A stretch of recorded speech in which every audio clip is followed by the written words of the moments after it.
जय श्री राम और एक कृष्णा। अंतर्राष्ट्रीय कृष्ण भावना अमृत संघ श्री राधा रास बिहारी मंदिर इस्कॉन मुंबई में रामनवमी के उपलक्ष्य में आयोजित सत्संग में आप सबका स्वागत है। आदि कवि वाल्मीकि जी की रामायण का वर्णन श्रवण का आज चौथा दिन है। अयोध्या कांड करुणा का कांड है। करुणा रस विशेष रूप से उसमें भरा हुआ है।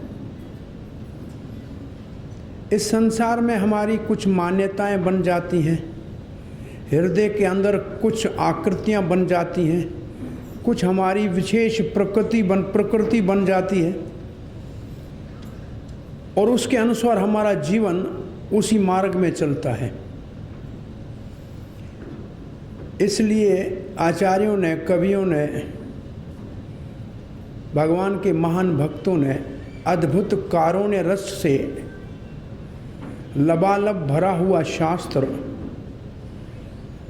और उसका सत्संग और श्रवण और वर्णन हृदय को पिघला देता है, हृदय द्रवित हो जाता है। तो बनी हुई अंदर की मान्यताएं पिघल जाती हैं, अंदर के जो विचारधाराएं हैं वो बदल जाती हैं, संस्कार है वो बदल जाते हैं। लेकिन जिसके कारण हृदय द्रवित होता है वो स्वरूप हृदय के अंदर स्थापित हो जाता है। इसी को आध्यात्मिक बाईपास सर्जरी बोलते हैं।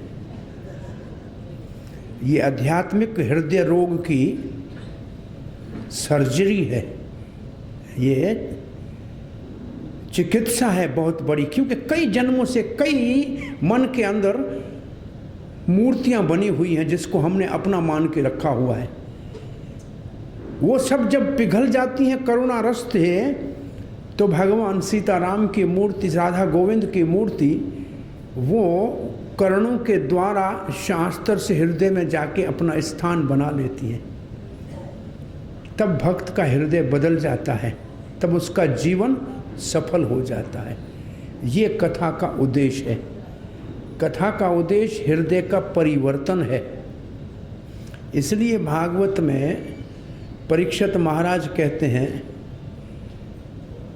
कथा सुननी चाहिए निवृत्त त्रिशई उपगीय मानाय।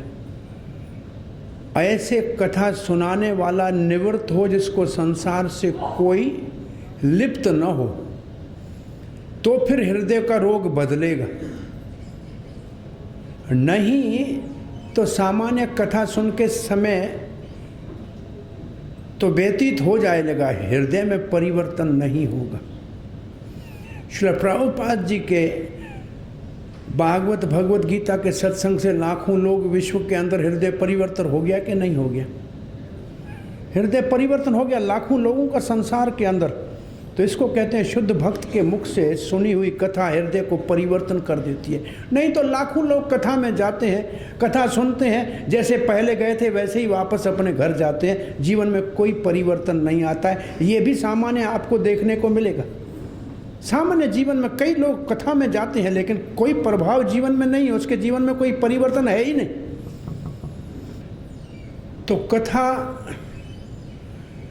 में लीला होती है और लीला का अर्थ है तलीन हो जाना। लयते इति लीला। आप उस लीला में उस वक्त संसार को भूल के उधर ही चले जाओ जहां लीला हो रही है, और साक्षात आप वो दर्शन करो जहां आप लीला हो रही है। और थोड़ी देर के लिए आप अपने आप को इसको निरोध बोलते हैं। लीला में निरोध हो जाता है, बाहर की सारी स्मृति भूल जाती है। ये एक हमारे कुलशेखर बहुत बड़े राम भक्त के चरित्र में मिलता है कि राम कथा तो रोज़ सुनते थे। जो पंडित जी राम कथा रोज़ सुनाता था वो महाराज के भावों को अच्छी तरह से जानते थे, इसलिए हमेशा राम के जन्म की, राम के विवाह की ऐसे मंगल की कथा करते थे। एक दिन पंडित जी तो कहीं चले गए बाहर किसी और यजमान के पास, उसके बेटे ने कथा शुरू की अरण्य कांड की, और कथा में तो आ गया ये प्रसंग, अकेले रामचंद्र 14,000 खर दूषण त्रिशरा के सामने लड़ने को खड़े हैं। महाराज उठ के खड़े हो गए, मंत्री सेना को तैयार करो, जल्दी चलो, अकेले राम कैसे लड़ेंगे। वो तो सेना को तैयार करनी पड़ी, सेना चल पड़ी। क्यों? महाराज उस आवेश में थे कि साक्षात राम की कथा से, राम के उस कथा में अपने आप को शामिल करके सेना जब चली आगे, बुद्धिमान मंत्री ने कहा कि महाराज तो भाव में है। एक और सामने से दूसरों को घोड़े के ऊपर भेजा कि वापस आते कहते हैं महाराज राम जी की विजय हो गई, सब राक्षस मर गए, अभी आवश्यकता नहीं है। तब सेना वापस आई। ये सच्ची घटना है। तो ये भक्तों के भाव हैं। इसका मतलब कथा हृदय को द्रवित ऐसा करता है कि आप उस वक्त राम की सेवा में लगना चाहो, और उस वक्त नहीं, ऐसा हृदय परिवर्तन हो जाए कि सारा जीवन भगवान की सेवा में अर्पण कर दो। ये कथा का उद्देश्य होता है। कथा कन रस के लिए नहीं है, मन के परिवर्तन के लिए है। क्योंकि दूसरा जन्म मन के कारण मिलता है। मन में जो मूर्तियां बनती हैं वो हमको दूसरे जन्म में ले जाती हैं। जिसके हृदय में, जिसके मन में राधा रास बिहारी विराजमान हो जाएं, तो अंतकाल में उसका मन तो राधा रास बिहारी के पास ही जाएगा ना। तो ये तो बहुत बड़ा विज्ञान है। कथा का उद्देश्य जो है हृदय में परिवर्तन लाना है। ऐसा परिवर्तन लाना है कि दूसरी तरफ दूसरा कहीं शरीर लेने की आवश्यकता न पड़े। जिसका श्रवण कर रहे हैं उसके चरणों में अपना जीवन समर्पित हो जाए। तो अयोध्या कांड करुणा रस मूर्तिमान होके राम की विदा, वनवास के समय विदाई, पूरा अयोध्या आंसू बहा रहा था। सबके हृदय में राम का प्रेम और राम का संभावी वियोग। अभी तक तो संभोग था, मिले हुए थे, अब वियोग हो जाने वाला है। और वियोग की भक्ति महत्वपूर्ण होती है। गौड़ीय वैष्णव संप्रदाय में तो भगवान के वियोग में जो प्रेम होता है वो प्रेम बहुत तीव्र होता है। तो असल में ये भी लीला भक्तों का भगवान राम से प्रेम बढ़ाने के लिए है, क्योंकि वियोग प्रेम को पक्का करता है, उसको बाह्यरंग प्रेम को अंतरंग करता है। यही तो श्री कृष्ण गोपियों को कह रहे थे कि आपके बीच से मैं इसलिए अदृश्य हो गया क्योंकि आपके प्रेम को अंतरंग करना था।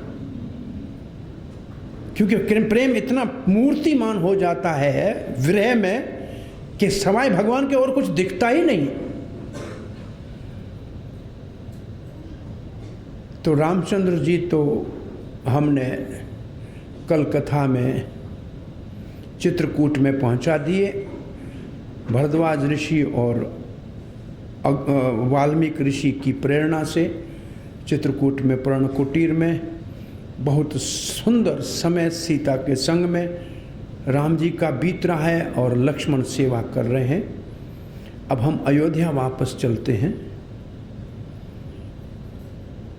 सुमंतर जो मंत्री हैं महाराज दशरथ के, वो बेमना, मन नहीं था, लेकिन फिर भी श्री रामचंद्र का आदेश मानकर अपने रथ को धीमी गति से सर नीचे करके अयोध्या में प्रवेश करता है।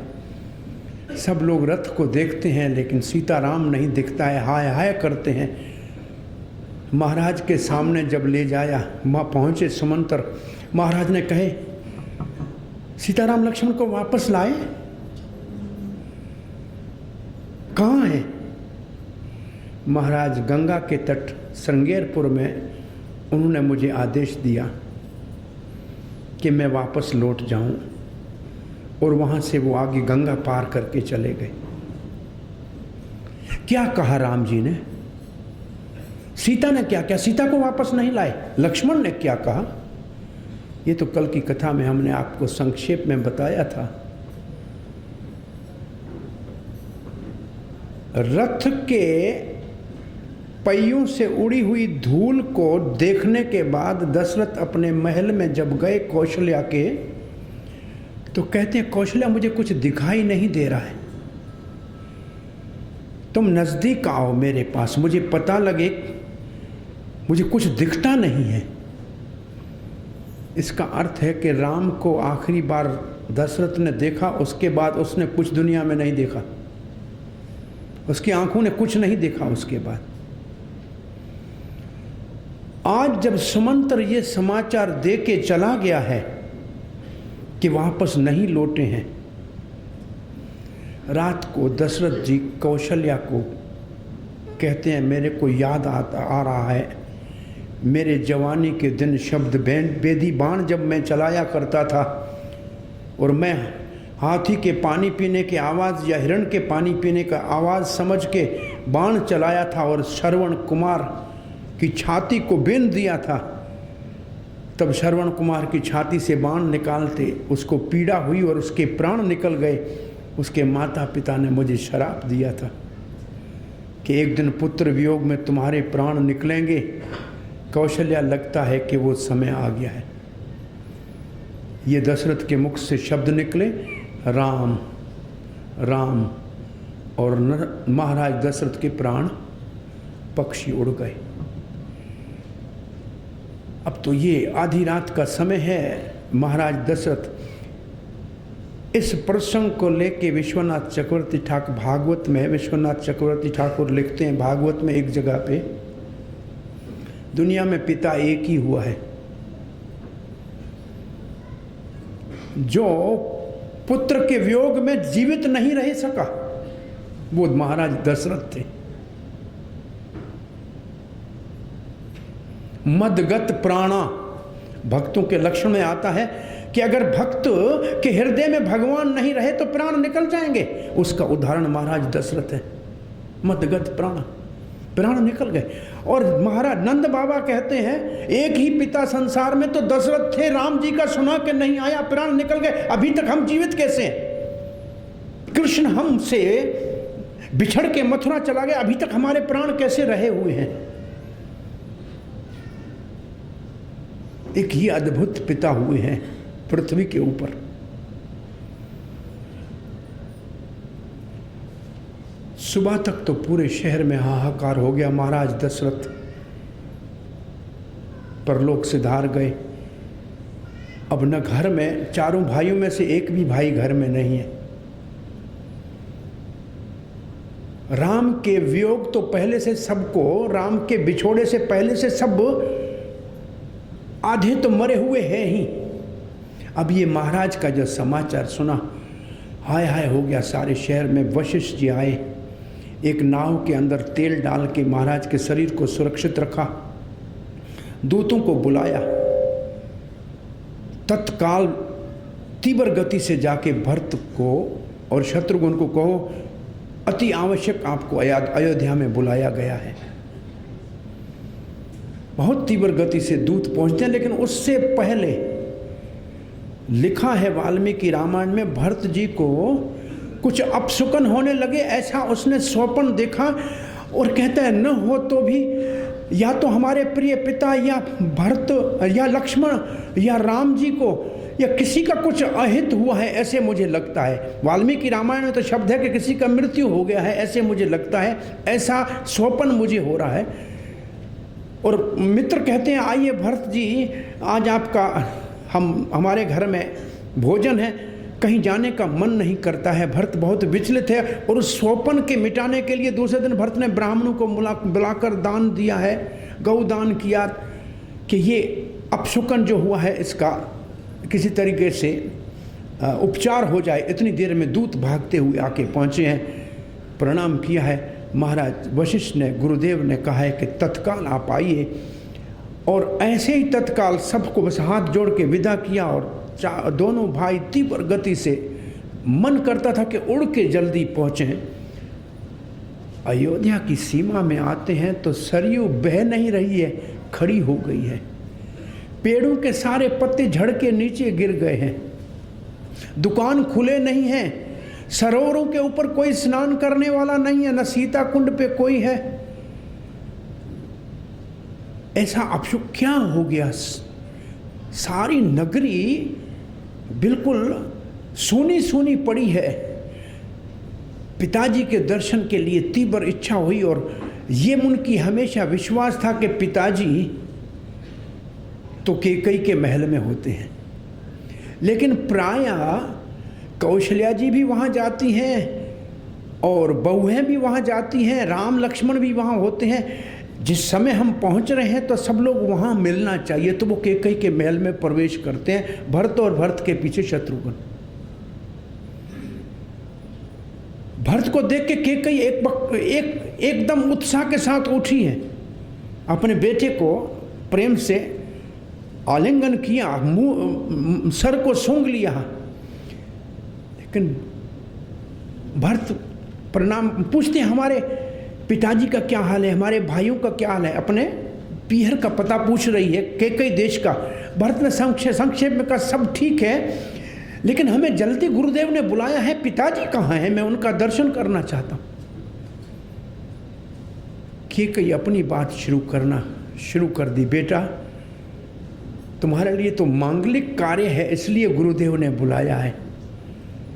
तुम्हारा राज अभिषेक होना जाएगा, राज अभिषेक करना। मेरा राज अभिषेक क्यों करना, पिताजी कहाँ हैं?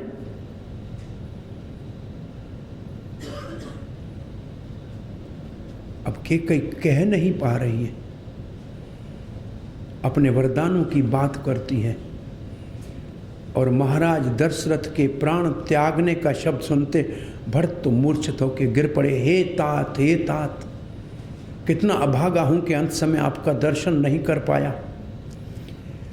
और उठ के कहते हैं, माता आपने कुल के ऊपर तो कलंक लगा लिया, लेकिन आज मैं समझूंगा आपकी कोख से जन्म लेके मैं दुनिया के अंदर बहुत नीच नजरों से देखा जाऊंगा।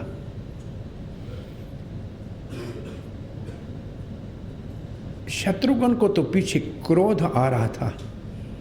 इतनी देर में वो कुबड़ी मंथरा सजी धजी सोने से अंदर आई और उनका काने बधाई हो, युवराज पद और राजा बनने वाले मेरे बेटे भरत।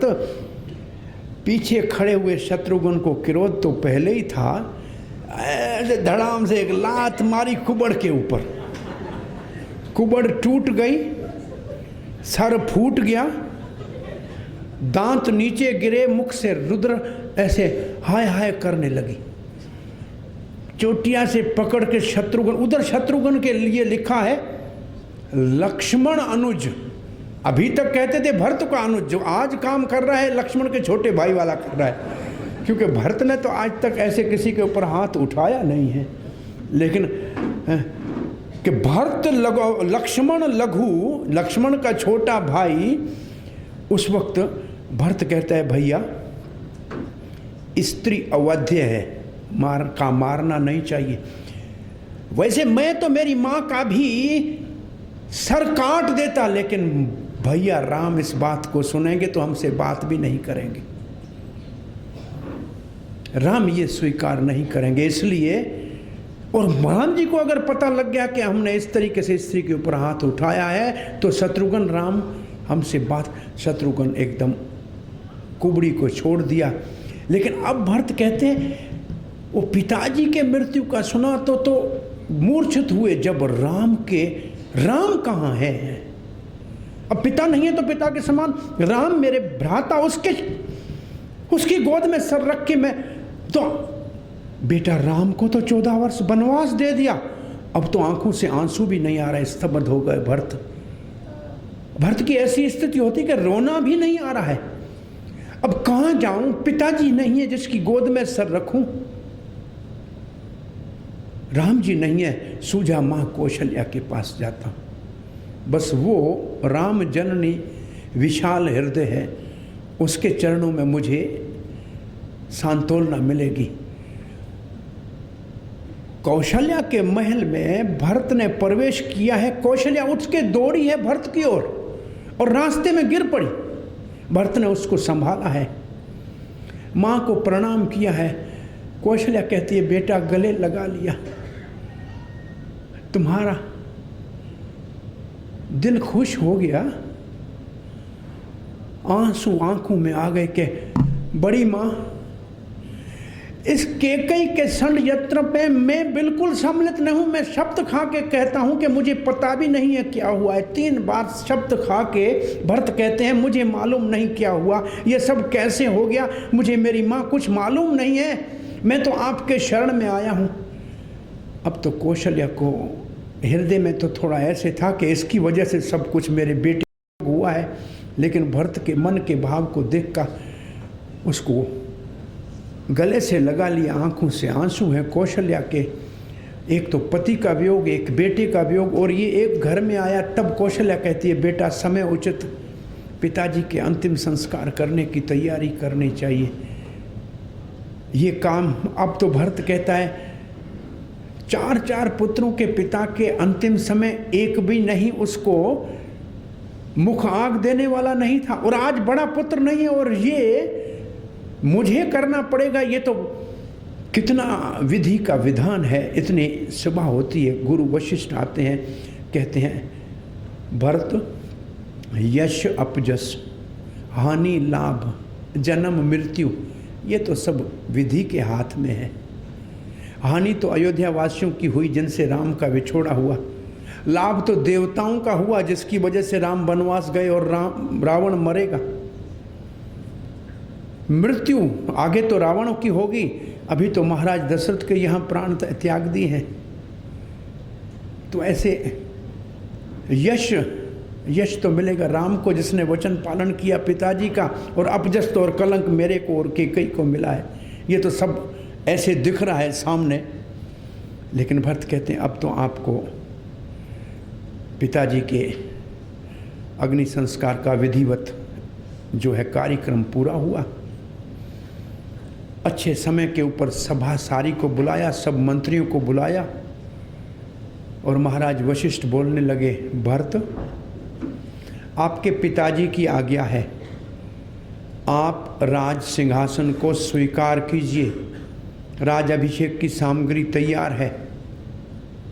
पिताजी की आज्ञा पालन करते हुए परशुराम ने अपनी माता रेणुका को मार दिया था।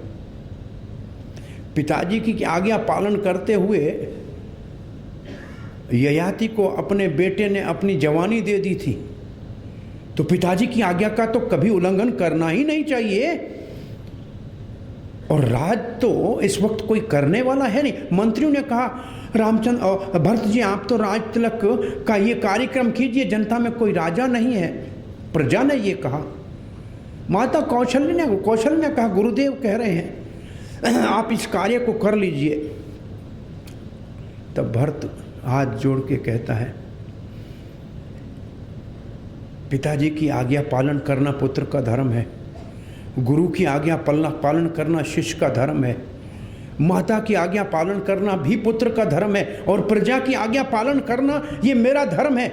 लेकिन आपको ये समझ में नहीं आता क्या इक्ष्वाकु वंश में कभी छोटे भाई ने राज किया है बड़े भाई के होते हुए? ऐसे कभी हुआ नहीं है। और अगर मैं राज के ऊपर बैठ जाऊंगा तो राम जी कभी अयोध्या नहीं आएंगे।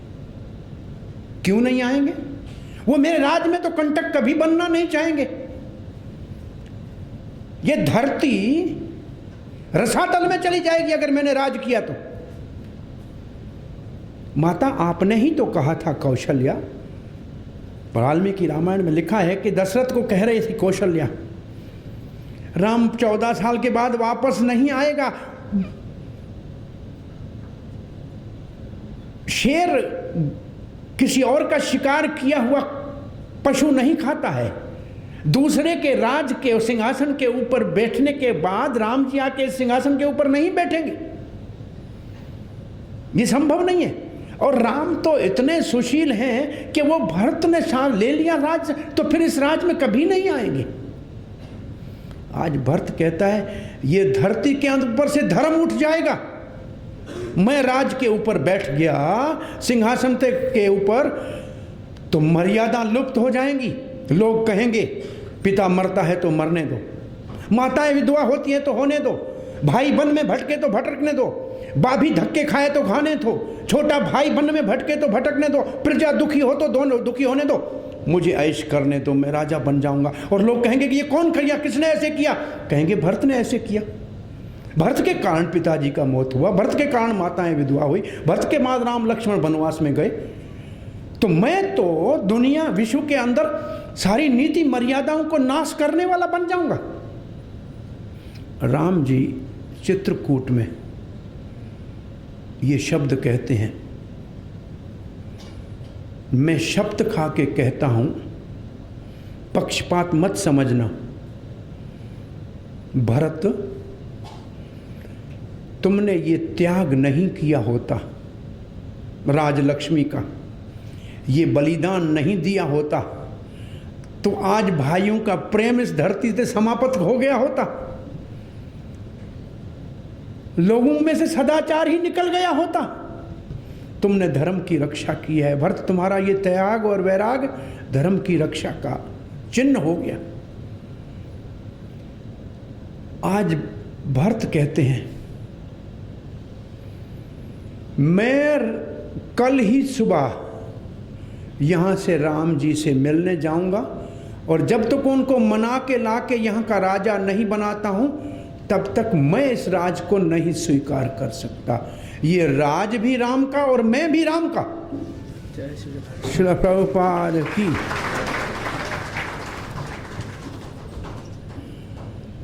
कल ही चलें, कल ही जाऊंगा मैं, और शत्रुघ्न तो जाएंगे, आप में से किसी को चलना है तो चलो।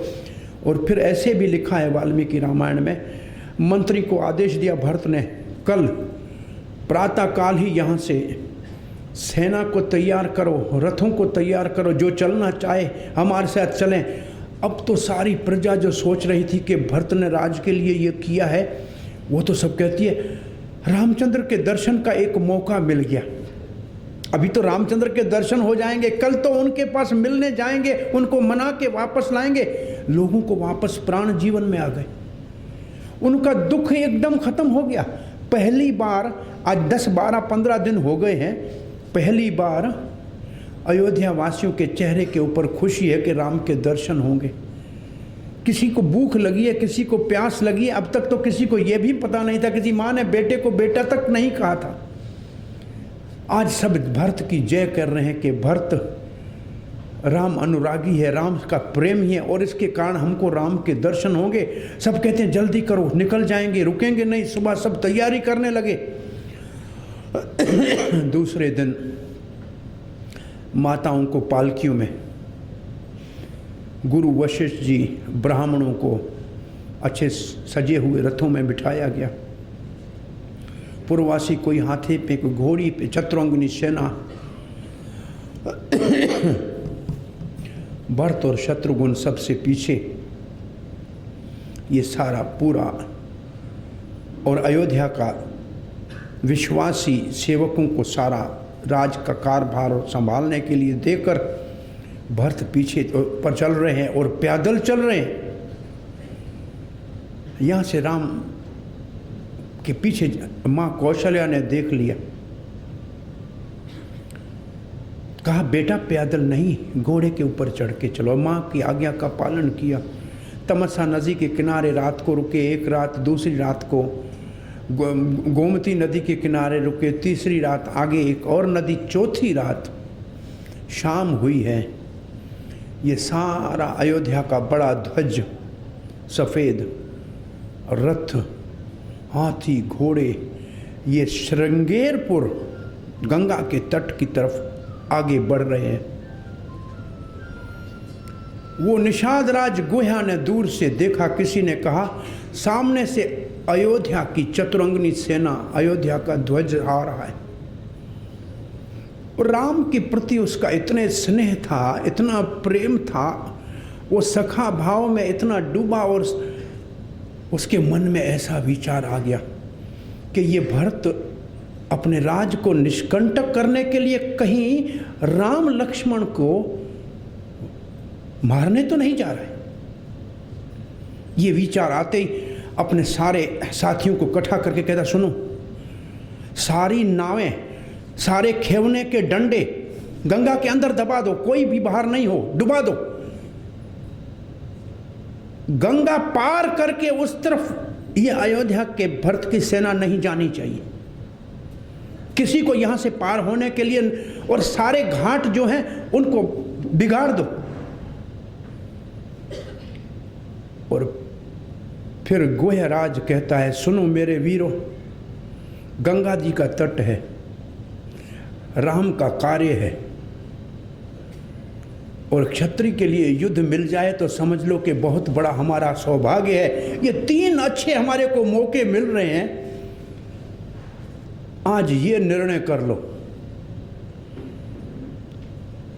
कि ये सेना हमारे जेते जी गंगा पार नहीं कर सकती।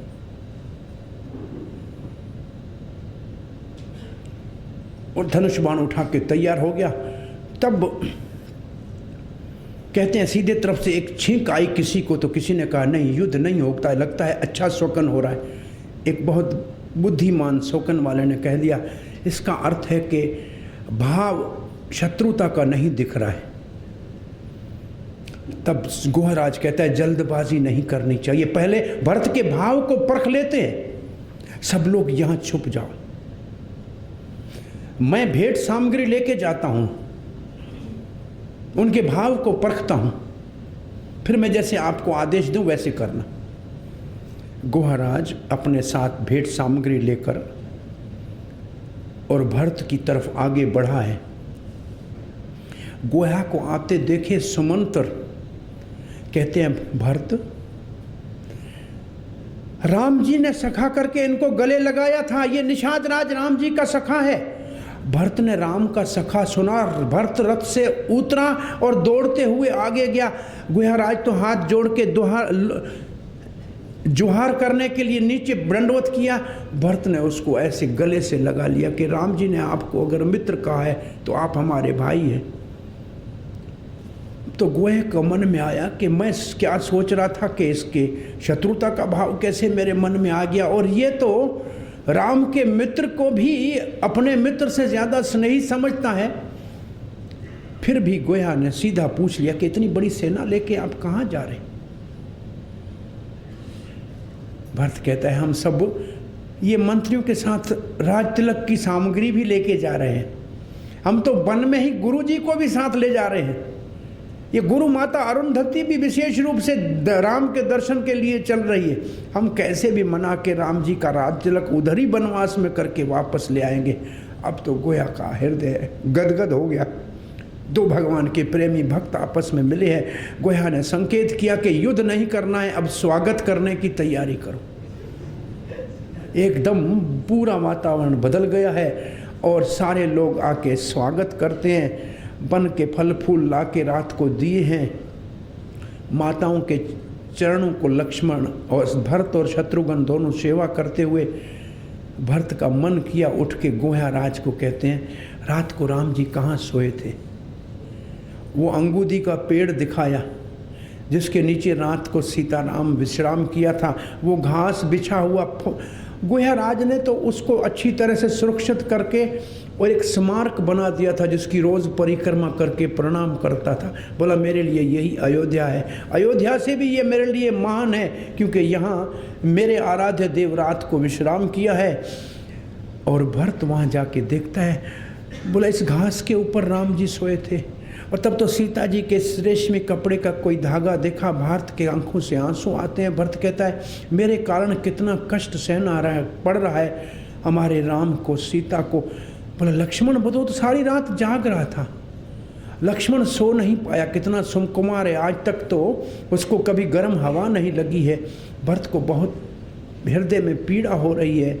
और उस वक्त गोयाराज से बात करते हुए गंगा में स्नान करके दूसरे दिन सुबह आगे तो गोयाराज को बोला आप रास्ता बताओ गंगा पार सबको कराने के लिए।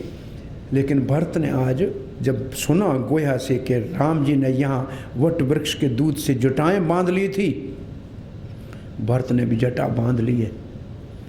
सबको आगे करके माताओं से आंख छुपा के पीछे पैदल चलना शुरू किया। ये भरत का सबसे ज़्यादा पैदल यात्रा है, श्रृंगेरपुर से लेकर त्रिवेणी संगम तक। पैदल चला है, पीछे पीछे चला है। सब लोग वहाँ पहुँचे हैं, त्रिवेणी का दर्शन हुआ है। लेकिन भरत जब वहाँ पहुँचा है तो पाँव में फफूंदे हो गए हैं पैदल चलने से। लेकिन गंगा जमुना के सांवले और गोरे रंग को देखता है, उसको तो सीताराम का स्मरण आता है। और उसको लक्ष्मण दिखता है उस गंगा जमुना को देखकर। यहाँ पूछा भरत, सबने स्नान किया? और भरत स्नान करने से पहले ऐसे त्रिवेणी के सामने हाथ जोड़ के कहते हैं, मैं अपने धर्म को त्याग रहा हूँ। कौन से धर्म को त्याग? क्षत्रिय धर्म को त्याग रहा हूँ। क्षत्रिय किसी से मांगता नहीं है। ये तो भगवत गीता में जब अर्जुन ने कहा मैं भीख मांग लूंगा, तो कृष्ण ने कहा कि क्षत्रिय भीख नहीं मांगता। लेकिन आज भरत कहता है मैं अपने धर्म का परित्याग करके भीख मांगता हूं। और वैसे उससे भी ज्यादा मैं धर्म को ऐसे छोड़ रहा हूं, कन्या से कभी लिया नहीं जाता है, कन्या को हमेशा दिया जाता है। ये जमुना तो सूर्य पुत्री है, ये तो हमारे कुल देव सूर्य की पुत्री है, तो ये हमारी कन्या हुई ना। और ये गंगा भागीरथी है, ये भागीरथ इसको लाया, वो भी तो हमारा कुल का राजा हुआ है। और ये सरस्वती तो वशिष्ठ जननी है, ये तो हमारे लिए सारी पुत्रियों के समान है। मैं आपसे आज मांग रहा हूं अपना धर्म त्याग कर।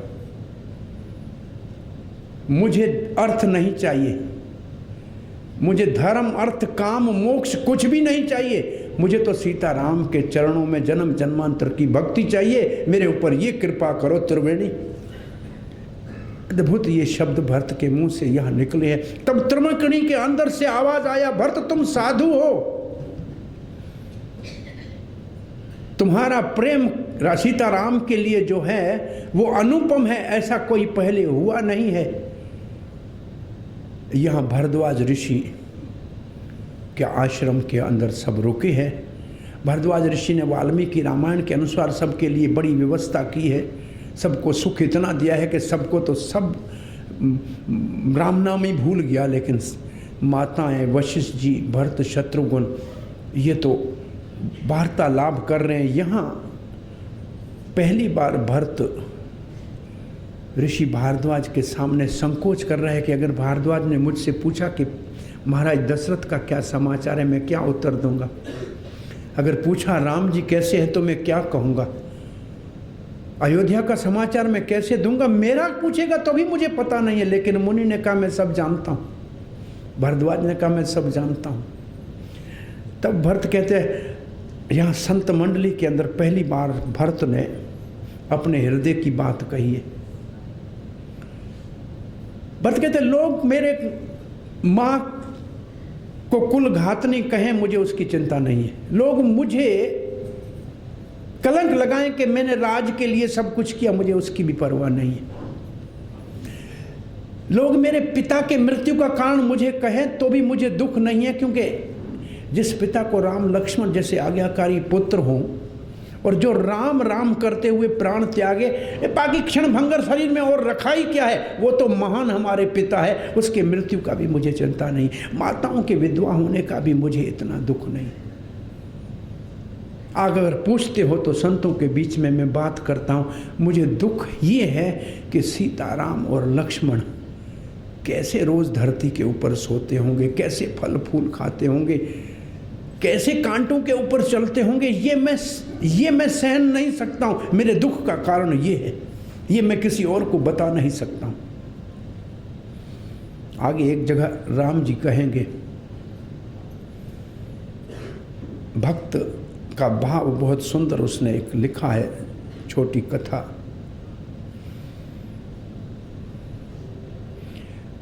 भारद्वाज आश्रम से चित्रकूट जाते हुए रास्ते में एक जगह बड़ा सूल जैसा कांटा किशोरी सीता के चरणों में लगा है, तलवे में लगा है और ऊपर निकल आया है, धड़ाम से नीचे राम करके गिर गई है। लक्ष्मण के आंखों में आंसू है, धीरे धीरे कांटे को निकालने का प्रयास कर रहा है। राम जी के आंखों में आंसू है। राम जी कहते हैं, हे माँ पृथ्वी, मैं आपको प्रार्थना करता हूँ। तब तो पृथ्वी बोली, रघुनाथ, अभी कोई कांटा आपके रास्ते में नहीं आएगा। राम जी कहते हैं, सीता के रास्ते में कांटा आए तो आने दो, नहीं तो पतिव्रता स्त्री के धर्म का पता संसार को कैसे चलेगा? लक्ष्मण के रास्ते में कांटा आए तो आने जाओ, नहीं तो सेवक के धर्म का संसार को पता कैसे लगेगा? मेरे रास्ते में कांटा आए तो आने दो, नहीं तो नायक के धर्म का पता कैसे लगेगा? भागवत में तो लिखा है कि कंटक दंडक आरण्य के कांटों के ऊपर राम जी चले हैं। लेकिन फिर राम जी कहते हैं, लेकिन हे वसुंधरे, हे क्षमाशील माता पृथ्वी, मैं विनती करता हूं, कभी अगर भरत इस रास्ते से आए तो वो साधु पुरुष है, तब कोमल हो जाना, तब कांटा नहीं निकलना चाहिए। पृथ्वी कहती है वो साधु है, आप सह सकते हो तो भरत क्यों नहीं सह सकता है? राम जी कहते हैं, मां पृथ्वी, साधु के स्वभाव को आप नहीं जानते हैं, मैं मेरे भरत को जानता हूं। भरत को कांटा लग गया तो अपने दर्द की परवाह नहीं करेगा, वो कहेगा हाय राज, यहां सीताराम गए हैं उनको कांटा लगा होगा, और लक्ष्मण के कांटे का सोच के उसका हृदय विदीर्ण हो जाएगा। इसलिए मां मेरी प्रार्थना है कि इस रास्ते से कभी भरत गुजरे तो कोमल हो जाना। आज जब यहाँ से भरत गुजर रहा है तब धरती तो बहुत कोमल हो गई है, लेकिन आकाश में बादल भी छा गए हैं ताकि गर्मी न लगे भरत को। ये राम जी का यहाँ भाव था। और यहाँ से भरत आगे चला तो ऊपर देवता बृहस्पति को कहता है, इंद्र, इतना बड़ा अगाध प्रेम भरत के हृदय में है, ये राम जी को मना के वापस लाया तो हमारा सारा खेल ही खत्म हो जाएगा। बृहस्पति जी कहते हैं, इंद्र, भरत साधु पुरुष है, भगवान को अपने से किए हुए अपराध की चिंता नहीं है, लेकिन भक्त के लिए तुमने कुछ किया तो दुर्वासा से जाके पूछ लो। उदाहरण दिया है कि दुर्वासा से पूछ लेना। इसलिए भरत के विषय में बिल्कुल कुविचार नहीं लाना, नहीं तो कभी भी राम जी क्षमा नहीं करेंगे तुमको। और फिर कहते हैं बृहस्पति, भरत साधु है, उससे आपका भी हित नहीं होगा, और वो सुशील और मर्यादा और नीतिज्ञ है। अब इंद्र चुप हो गया। भरद्वाज जी ने दो शब्द बड़े सुंदर कहे थे। एक उदाहरण दिया, आपके कुल में भागीरथ महान है, गंगा को धरती के ऊपर लाया, पति तपावनी को, लोगों का उद्धार हो रहा है गंगा में स्नान करके। लेकिन भागीरथ से दशरथ महान है, जो साक्षात भगवान श्री राम को धरती के ऊपर अपने प्रेम के कारण लेके आया, जिसका नाम जप के गंगा के किनारे न जाते हुए अपने घर में सब भगवान को दुखों से मुक्त हो रहे हैं। तो दशरथ तो भागीरथ से महान हुआ ही ना, कि जो भगवान राम को धरती के ऊपर प्रकट कर दिया। और फिर कहते हैं भगवान से भगवान का प्रेम बहुत बलवान होता है, और भरत उस प्रेम की तुम मूर्ति हो। इसलिए मेरे जप तप से मैंने दर्शन किया था सीताराम लक्ष्मण का, लेकिन सीताराम लक्ष्मण के दर्शन के प्रभाव से आज मुझे राम प्रेम की साक्षात मूर्ति भरत तुम्हारा दर्शन हुआ है, मैं धन्य हो गया। तो प्रेम भगवान से भी ज्यादा बलवान होता है। भगवत प्रेम अति अद्भुत है। आज ये जमुना जी को जब पार करते हैं तो जमुना जी में स्नान किया, प्रणाम किया, जमुना जी को भी प्रार्थना किया। चित्रकूट से थोड़ा बाहरी भरत ने कहा, नहीं, यहाँ ऋषि रहते हैं, यहाँ शांत वातावरण में सेना को यहाँ रोक दो, जाओ पता करो राम जी की कुटिया कहाँ है, गुहा निषाद जरा पता करा लो।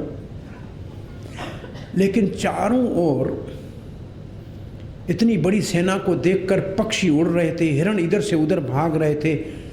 राम जी शांत वातावरण में ये उड़ती हुई धूल, ये चिंगारते हुए हाथियों को दूर से सुना, हिरणों को दौड़ते हुए देखा, पक्षियों को पर फड़फड़ाते हुए देखा। कहा, लक्ष्मण, ये शांत वातावरण में अशांति कहाँ से आ गई? जरा पेड़ के ऊपर चढ़ के चारों ओर नजर दौड़ाओ, देखो तो सही। ऐसे भी वाल्मीकि रामायण में लिखा है और ऐसे भी लिखा है, किसी राम जी के सेवक निषाद ने आके कहा कि भरत जी अयोध्या के सारी सेना के साथ आ रहे हैं।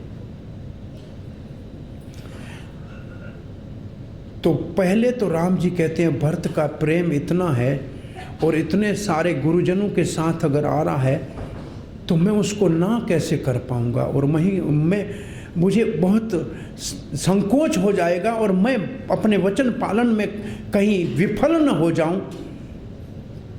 तब कहते नहीं, मेरा भरत आज्ञाकारी है। आश्वासन हो गया कि भरत मेरा आज्ञाकारी है। लक्ष्मण ने ऊपर से कहा कि अयोध्या का ध्वज दिख रहा है भैया, मैं समझता हूं कि भरत राज तिलक के बाद अभी हमको अकेला समझ के यहां आ रहा है, उसकी बुद्धि ठीक नहीं है लगता है।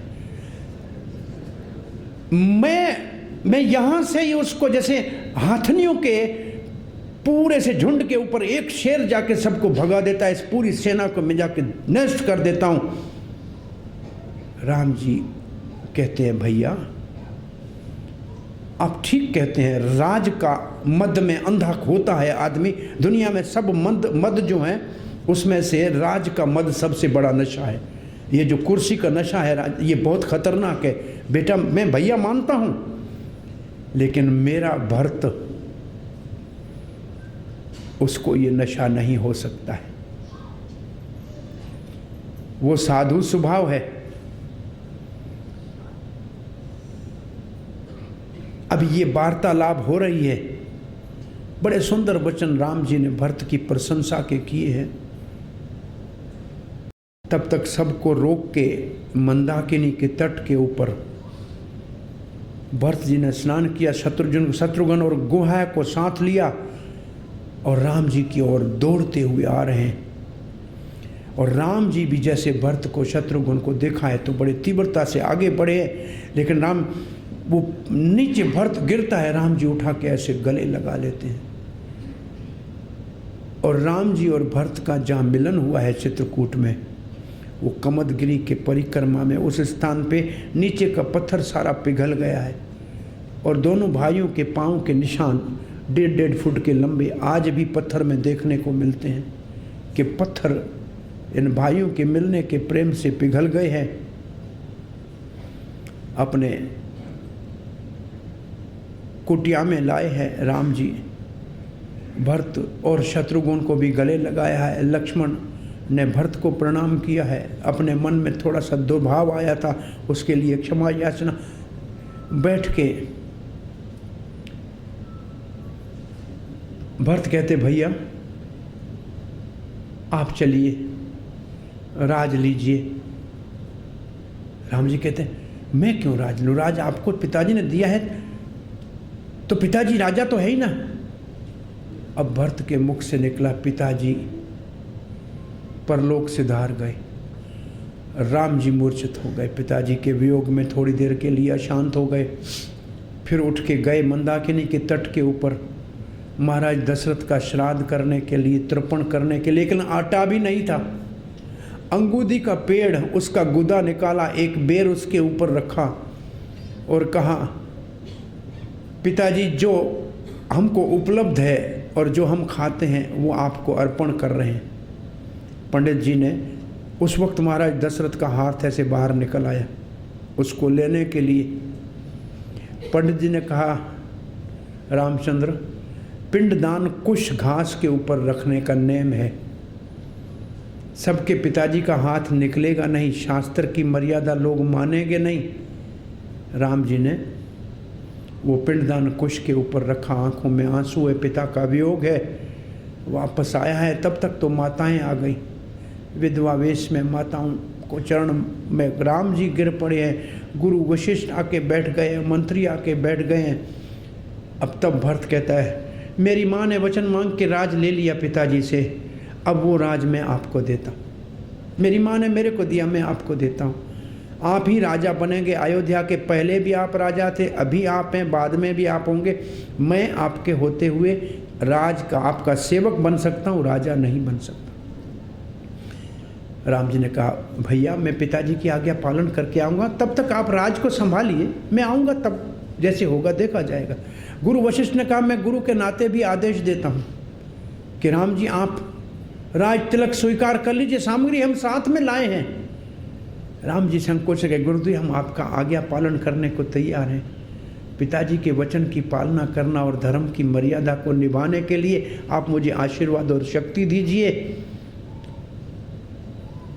सबके समझाने से राम जी ने सबको हाथ जोड़ के कहा कि नहीं, असल में उद्देश्य ये था कि मैं जो अवतार लिया है वो जब तक दंडकारण्य में जाके ऋषियों का सत्संग और असुरों का संहार नहीं करूँगा तब तक मेरा वापस आना उचित नहीं है। लेकिन मर्यादा की भाषा में तब भरत ने कहा फिर मैं यहाँ कुश आसन के ऊपर बैठ के अन्न जल का त्याग करके भूख हड़ताल आज की भाषा में जिसको कहते हैं यहाँ करता हूँ।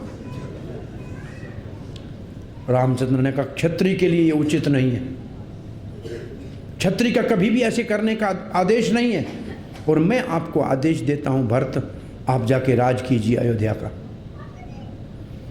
तब भरत के हाथ जोड़ के कहता है भैया मैं आपकी आज्ञा का उल्लंघन तो कर नहीं सकता, एक दो वर मांगता हूं, आपके ये खड़ाऊ मुझे दे दीजिए, ये राज सिंहासन के ऊपर मैं रख दूंगा, और दूसरा मुझे वचन दीजिए 14 साल से एक दिन भी ज़्यादा हो गया तो मैं प्राण त्याग दूंगा, आप वापस आएंगे। क्योंकि उनको संदेह था कि वापस नहीं आएंगे मैं राज करूंगा। तो ये दो वचन राम जी ने कहा मैं आपको वचन देता हूँ, ये तो खड़ाऊ तो देता हूँ लेकिन वचन देता हूँ कि एक दिन भी 14 वर्ष से ज़्यादा। इसलिए जब लंका के अंदर विभीषण को राज तिलक दे दिया तो विभीषण ने आके कहा रामचंद्र आप कुछ अभी हमारा आतिथ्य स्वीकार कीजिए, कुछ दिन यहाँ रहिए। माँ सीता भी अग्नि परीक्षा से निकल आई है।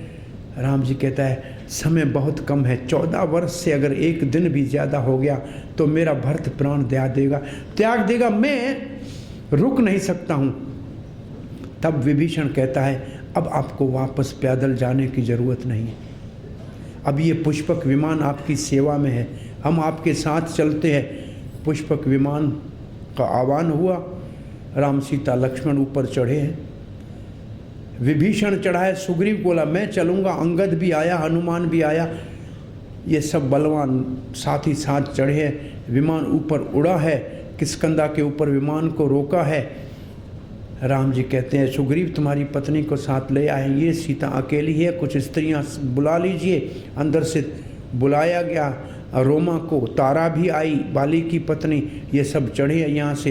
विमान ऊपर से जाते हुए सीता को राम जी दिखाते हैं इस रास्ते से हम आपको ढूंढते हुए आए थे, यहाँ हमको सुग्रीव मिले थे। तो ये पंचवटी ऊपर से दिखा, लेकिन भारद्वाज आश्रम में फिर विमान को रोका गया। हनुमान को भेजा गया कि तुम जाके भरत के मन का विचार जानो कि हमारे आने से उसको प्रशंसा होगी या वो खुशी से राज कर रहा है। हनुमान जी तो बहुत तीव्र गति से सीधा नंदीग्राम में पहुंचे हैं, भरत को प्रणाम किया है और कहा कि कल राम जी पधार रहे हैं। हनुमान को तो ऐसे गले लगा के भरत कहते राम जी का समाचार लाके आपने मेरे को जीवन दान दे दिया।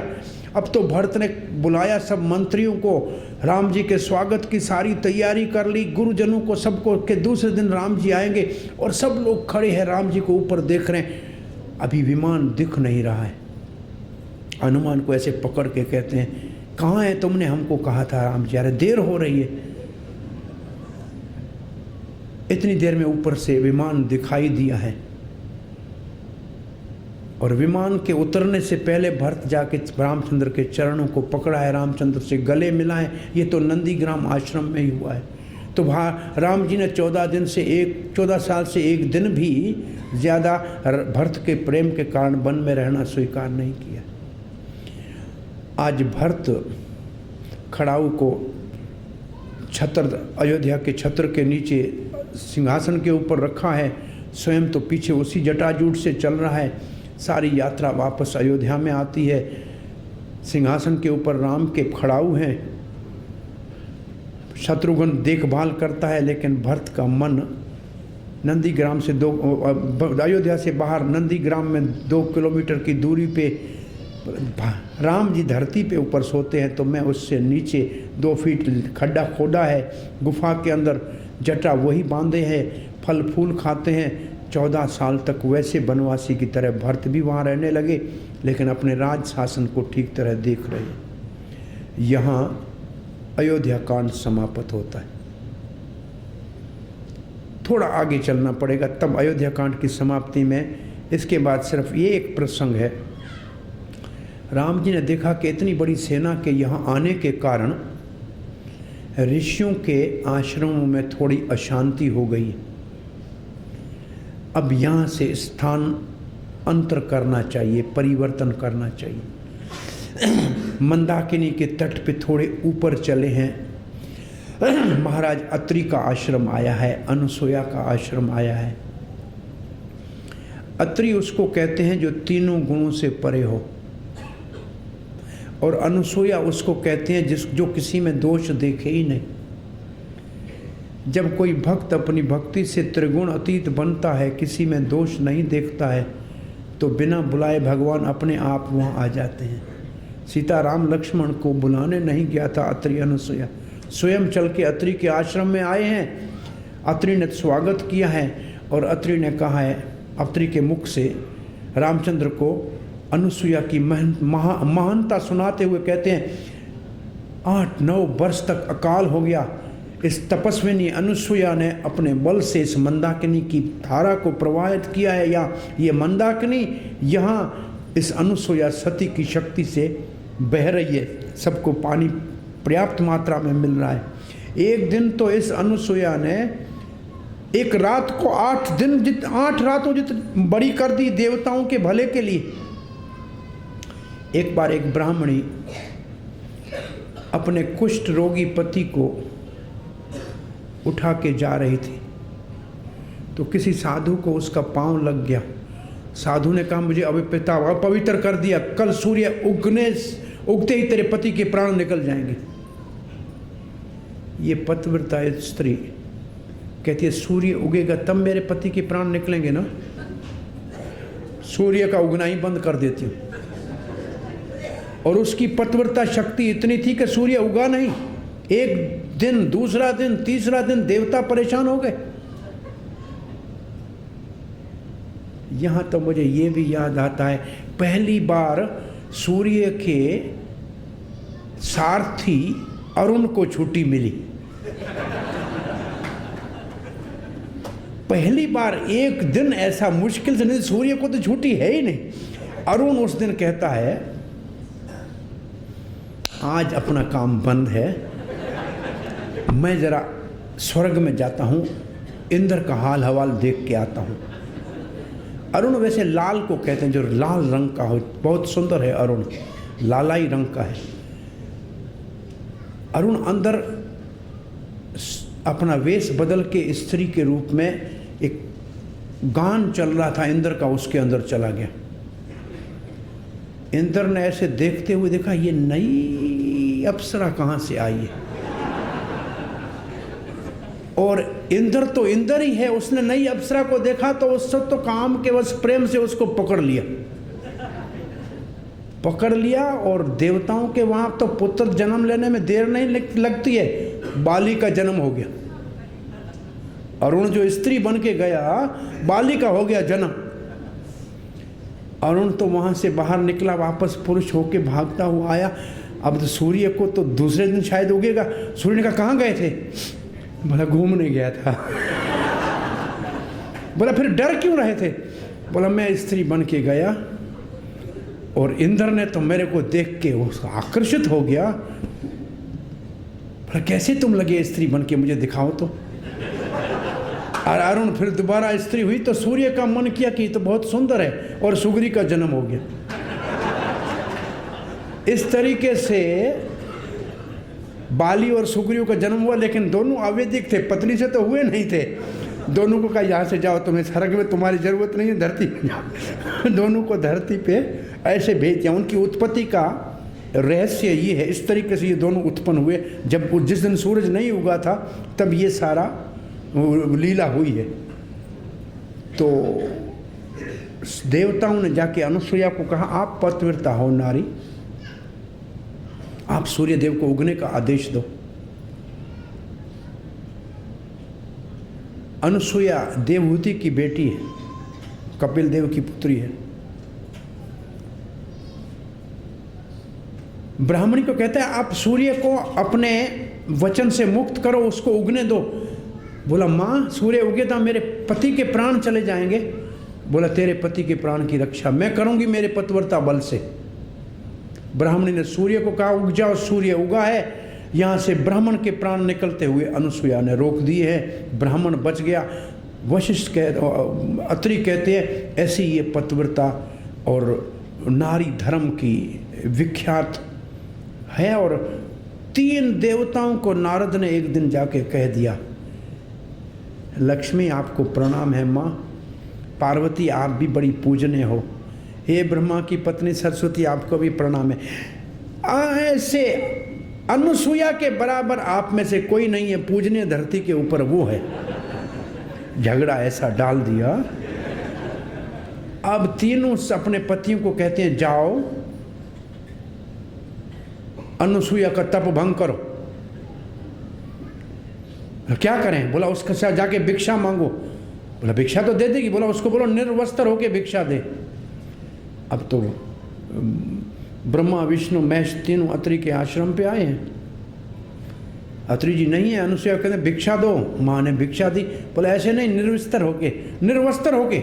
वो हंसती हुई कहती है, आप बालक बन जाओ, मैं वो निर्वस्त्र हो जाऊंगी। वो तीनों छोटे बच्चे बन गए और माँ ने गोद में लेके भिक्षा दे दी। अब तीनों वहाँ बच्चे होके बैठे हैं। यहाँ तीनों पत्नियाँ प्रतीक्षा कर रही हैं।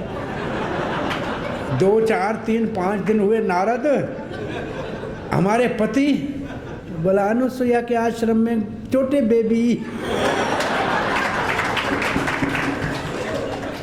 ये तीनों वहाँ से सीधी आके कहती है, माँ हम परीक्षा में फेल हो गए, ये तीनों हमारे पति हैं, इनको मुक्त करो, ले जाओ। कोई ईर्ष्या नहीं, कोई द्वेष नहीं, ले जाइए। लेकिन तीनों को कहती है माँ कि एक बार पुत्र बने हो परीक्षा के कारण, तो असल में भी आप एक बार हमारे पुत्र बन जाओ। तब अत्रि और अनुसुईया के घर में भगवान विष्णु दत्तात्रेय के रूप में प्रकट हुए। ब्रह्मा जी के अंश से चंद्रमा हुए ना, और रुद्र के अंश से दुर्वासा हुए। तो ये तीनों देवता इनके पुत्र के रूप में आए हैं। और तब कहते हैं अत्रि जी, राम जी सीता को भेजिए, अनुसुईया से शिक्षा ग्रहण कर ले। और भरत और लक्ष्मण और राम अत्रि के साथ बैठ के सत्संग करते हैं। रात वहाँ रुके हैं। सुबह सवेले अनुसुईया ने बहुत सुंदर, कभी नहीं मैले होने वाले, कभी नहीं फटने वाले, सदा चमकते रहने वाले वस्त्र आभूषण सीता को पहनाए हैं। और उसको बाहर आते हुए देखे रामचंद्र बहुत प्रसन्न हुए। स्त्री सुंदर श्रृंगार करती है तो पति प्रसन्न होता है। ये प्रसंग इसमें दिखता है कि रामचंद्र बहुत प्रसन्न हुए। और यहाँ से अयोध्या कांड की समाप्ति होती है और अरण्य कांड शुरू होता है। अब यहाँ से दंडक अरण्य में सीता राम लक्ष्मण प्रवेश करते हैं। क्या समय हो गया? अभी समय है ना? तो अरण्य कांड में प्रवेश करते हैं। हरे कृष्णा हरे कृष्णा कृष्णा कृष्णा हरे हरे हरे राम राम राम हरे हरे। सीता आगे, राम जी चल रहे हैं, बीच में सीता, पीछे लक्ष्मण चल रहे हैं। अब अरण्य का अर्थ होता है वन, और अरण्य का अर्थ होता है जहाँ कभी रण न हो। रण का मतलब रणभूमि, मतलब युद्ध न हो। इसका मतलब शांत स्थान जहाँ साधु संत बैठ के भगवान का भजन करें, उसको अरण्य कहते हैं। इसलिए कभी गीता के टीकाकार कहते हैं कि श्री कृष्ण बड़े क्रांतिकार हैं, अरण्य के ज्ञान को रणभूमि में दे दिया। भाई ये उपनिषद का ज्ञान अरण्य में, वेदों का ज्ञान ऋषियों के पास अरण्य में मिलता था और यहाँ रणभूमि में गीता का ज्ञान दे रहे हैं। इतना बड़ा क्रांतिकार है ये। तो अरण्य, ये दंडक अरण्य इसका नाम था। दंडक नाम से एक बहुत बड़ा एक जनपद था, एक बहुत बड़ा देश था महाराज दंडक का। अगस्त ऋषि के शाप के कारण आज वन बन गया है, लेकिन सुंदर सुंदर कुटियाएं, बहुत तपस्वी ऋषि वहाँ रहते हैं। सुंदर सुंदर बगीचे और पक्षी, हिरण, हंस, कोयल इतने सुंदर हैं कि सीताराम उस वन को देख के बड़े आनंदित हुए हैं। ऋषियों के आश्रमों में जाके उनको प्रणाम करते हैं, उनका सत्संग करते हैं। आगे चलते हैं तो पहले सुतेक्षण ऋषि के आश्रम में आते हैं। यह एक बात, इन ऋषियों के तप से संसार में जो गरीब और अमीर का भेद है ना, ये ऋषियों के तप से समाप्त हो जाता है। ऋषियों के पास कुछ भी नहीं होता है, फिर भी आनंद में होते हैं। इसलिए गरीब कहते हैं हमारे पास कुछ नहीं है तो कोई बात नहीं, हम भी सुखी हो रह सकते हैं, क्योंकि ऋषियों के पास कुछ भी नहीं होता है तब भी सुखी होते हैं। और अमीरों के पास सब कुछ होता है फिर भी वो सुखी नहीं होते हैं। वो कहते हैं इनके पास कुछ भी नहीं है फिर भी सुखी है, हमारे पास सब कुछ है फिर भी सुखी नहीं है, इसलिए चलो संतों के पास चलते हैं। दोनों साधुओं के पास अपने आप आ जाते हैं, वहाँ उनकी थोड़ा सा समानता दोनों में आ जाती है। तो ऋषियों की तपस्या दोनों के बीच के भेद को मिटाने वाली है। राजा महाराजा लोग राजपाट छोड़ के वन में तपस्या करने के लिए जाते थे, वैराग के लिए जाते थे, लेकिन रामचंद्र वन के अंदर तपस्या और वैराग के लिए नहीं जा रहे।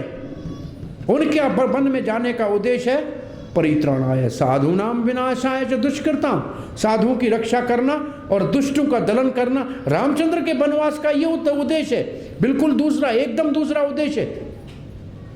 साधुओं का संग करते हुए सुतीक्षण के पास गए। सुतीक्षण कहता है बड़े बड़े ऋषियों के सुंदर आश्रम है, श्री राम आप हर जगह जाके सत्संग कीजिए। लेकिन एक आगे चलते हैं तो सरभंग ऋषि का आश्रम आता है। सरभंग ऋषि के आश्रम में उस वक्त देवलोक से विमान उतरा है, इंद्र उसमें चढ़ के आया है और कहा आप आइए विमान में चढ़िए, देवलोक चलना है। सुतीक्षण कहता है नहीं, रुक जाओ, श्री राम सीता लक्ष्मण वन में निकट आए हुए हैं, मैं उनका दर्शन करूंगा, मैं विमान में अब चलूंगा नहीं स्वर्ग में आपके साथ। इंद्र तो अलोप हो गए। इतनी देर में श्री सीता, राम लक्ष्मण सीता पहुँचे हैं। ये सरभंग ऋषि बड़ा आनंद से उनको देख के मुदित हो गया, उनकी प्रार्थना की, बोला स्वर्ग ले जाओ विमान, नहीं जाना है मुझे, इनका दर्शन करने से भगवान मिल जाए तो स्वर्ग में जाने की क्या ज़रूरत है। तो ऋषियों का जो आए हुए विमान को वापस भेज दिया और रामचंद्र का दर्शन करके प्रसन्न हो गए। आगे एक स्थान आता है जहाँ एक सरोवर के अंदर से कुछ ध्वनि निकल रही थी गाने की। पूछते हैं राम जी ये क्या स्थान है, अद्भुत स्थान है। तब किसी ऋषि ने कहा ये पंच अप्सरा सरोवर है। एक ऋषि यहाँ तपस्या कर रहा था, पंच अप्सराएं आ गई। अप्सराओं को देख के ऋषि को तपस्या भूल गया, अभी वो तो इसी के नीचे बैठ के उनके संग में जल विहार कर रहा है। राम जी कहते हैं तपस्या करते हुए भी अप्सराओं से तप भंग हो जाता है। उसके तात्पर्य में आचार्य लिखते हैं रामानुज संप्रदाय के कि ये 5 इंद्रियां अप्सराओं की तरफ सबको अपनी ओर ऐसा आकर्षित करती हैं कि भगवान की भक्ति से विचलित करके भोग में लगा देती हैं। ये इंद्रियों का बहुत प्रभाव इतना भारी है। एक एक इंद्री भी आदमी को, एक इंद्री, केवल एक इंद्री स्पर्श की एक इंद्री के कारण इतना बड़ा हाथी उस खड्डे के ऊपर बनी हुई घास की हथनी को छूने के भाव से जाता है और नीचे खड्डे में गिरता है और महावत हाथी को रोड के ऊपर रुपया इकट्ठा कराता रहता है। केवल एक इस छूने के भोग के भाव के कारण इतना बड़ा भारी भरकम हाथी गलियों के अंदर देखो रुपया इकट्ठा कर रहा है। एक भोग है। वो जीभा के भोग के कारण मछली अपना प्राण दे देती है। कानों के सुर को सुनने के कारण हिरण फंस जाता है। आग में पतंग कूद जाता है। तो एक एक इंद्री के कारण प्राण देता है। और जहां 5 की 5 बस में न हो तो उसका क्या हाल होगा। एक चोर था, रात को चोरी करने गया कहीं। उस आदमी की 2 पत्नियां थी। एक बालों से खींच रही थी, दूसरी टांगों के ऊपर लाठी मार रही थी। इसको हंसी आ गई। ये हंसा तो पकड़ा गया तो कोर्ट में ले गए। जज ने पूछा तुम चोर हो? बोला हाँ। बोला चोरी करने गए थे? बोला हाँ। तुम्हें सजा मिलेगी? बोला जो भी सजा दो, 2 पत्नियों का पति बतवाना। मैंने उसका हाल देखा है।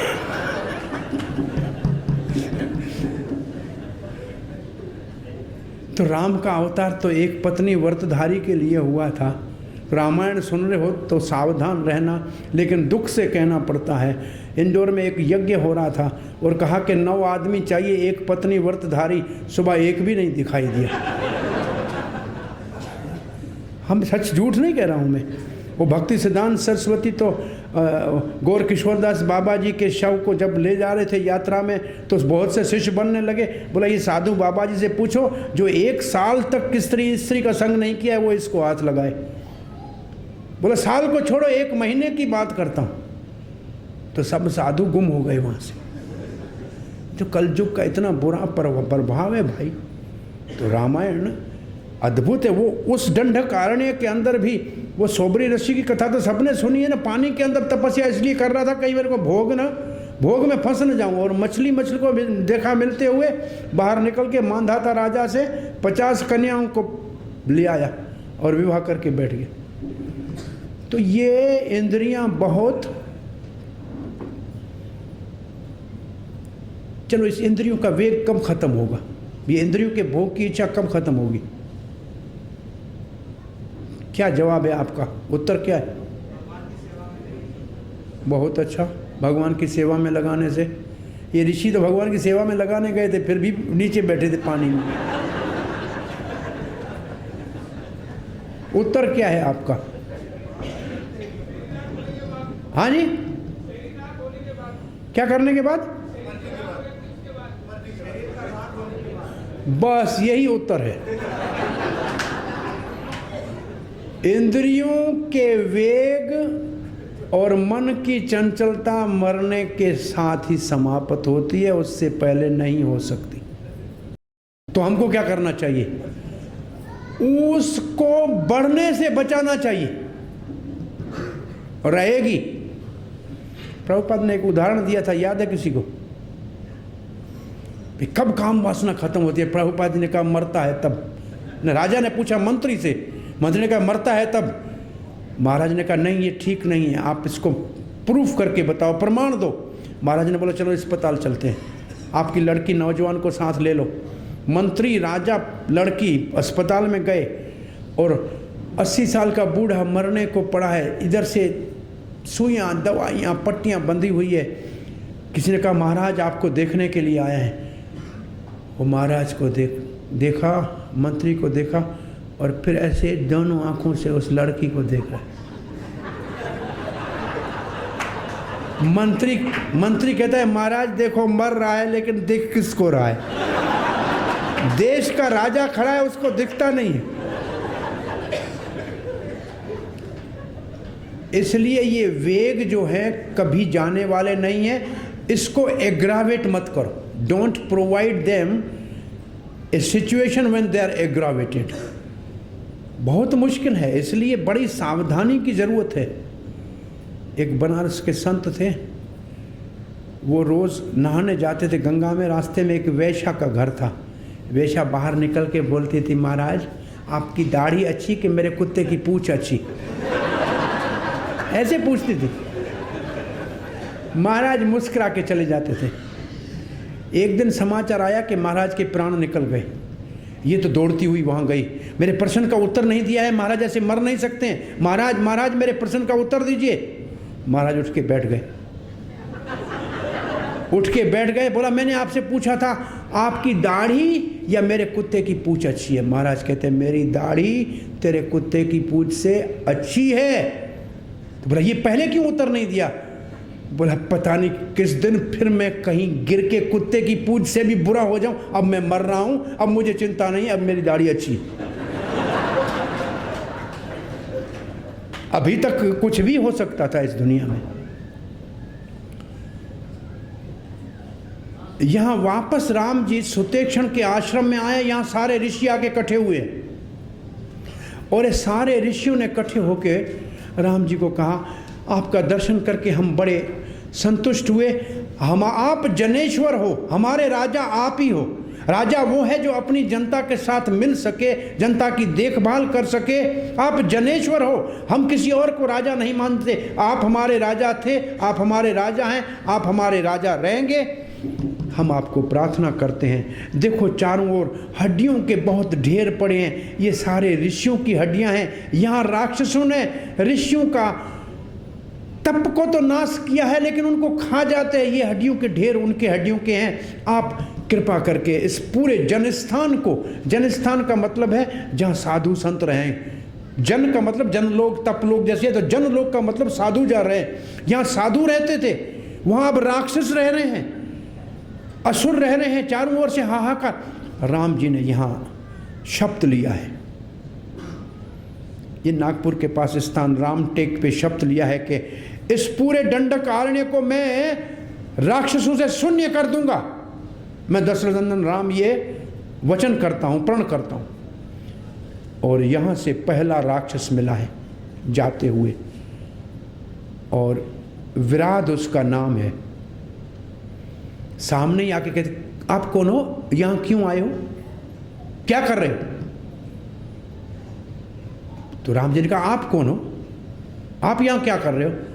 बोला ब्रह्मा जी ने मुझे वरदान दिया है, किसी अस्त्र शस्त्र से मरूंगा नहीं, शक्तिशाली हूं, विराट मेरा नाम है। अब एक बात सुनो, लड़के तुम दोनों चले जाओ, ये स्त्री मेरे को दे दो। और इतना कहने के बाद राम और लक्ष्मण दोनों को, पहले सीता को उठा के भागा, सीता को उठा के भागा राम जी ने, और लक्ष्मण ने बाण चलाना शुरू किया, लेकिन मरे नहीं, अस्त्र शस्त्र से मरने वाला ही नहीं था, ब्रह्मा जी का वरदान था। बाण थोड़े लगे, उसको सीता को छोड़ा, जब तक ये दोनों नहीं मरेंगे तब तक मैं स्त्री को भोग नहीं सकता हूं। राम और लक्ष्मण दोनों को पीठ के ऊपर उठा के भागा। राम और लक्ष्मण दोनों ने, सीता तो कहती हाय राम राम बचाओ बचाओ, लेकिन वहां कौन सुनने वाला था। राम जी ने अपनी तलवार निकाली, लक्ष्मण ने अपनी तलवार निकाली, दोनों बाजू उसकी ऐसे काट दी, बाजू की पीड़ा हुई। राम लक्ष्मण को नीचे छोड़ा। राम ने कहा लक्ष्मण जल्दी करो, खड्डा खोदो, बड़ा खड्डा खोदो, इसको अंदर जिंदा दफन करो, ये अस्त्र शस्त्र मरेगा नहीं। ब्रह्मा के वचन का सत्य करना है, दबाओ इसको, इसके अंदर खड्डा। लक्ष्मण ने खोदा, अंदर डाल के ऊपर मिट्टी भर दी। यहाँ पहला राक्षस का श्री रामचंद्र ने उद्धार किया है। और यहाँ पूछते हैं रामचंद्र, महाराज अगस्त ऋषि का दर्शन करने की इच्छा है। तब ऋषि कुछ साथ देते हैं कि अगस्त के भाई का आश्रम है, और ये घट का मतलब जो मटके से जन्म जिसका हुआ है अगस्त, ये मिले हैं। अगस्त ऋषि के दरवाजे के ऊपर रामचंद्र, लक्ष्मण और सीता खड़े हैं। ब्रह्मचारी को अंदर समाचार भेजा है। अगस्त कहता है उनको लेके क्यों नहीं आए, उनको बाहर रोका क्यों? अगस्त बाहर निकल के आते हैं, श्री रामचंद्र का स्वागत करते हैं। रामचंद्र प्रणाम करते हैं। अंदर बैठते ही अगस्त जी कहते हैं मैं आपका इंतज़ार कर रहा था, मुझे आपकी प्रतीक्षा थी। हाथ से कहते हैं ये धनुष भगवान विष्णु का है, ये तुणीर अक्षय दोनों इंद्र के हैं, ये सोने के हत्थे वाली तलवार ब्रह्मा की है, ये सब आप ले लीजिए। इस पूरे वन के अंदर आपको असुरों के संहार में ये सब अस्त्र शस्त्र दिव्य आपके लिए रखें। हाथ से नहीं दिए, सामने कहा कि ये उठा लो। ऋषि किसी को अस्त्र देता नहीं है, उसको रामचंद्र हाथ जोड़ के कहते हैं, महाराज अगस्त्य, अब यहाँ से हम कहाँ जाके निवास करें? हमारे रहने का, अब चित्रकूट छोड़ के आए, इस वन के अंदर से गुजर रहे हैं, अब कहाँ रहें?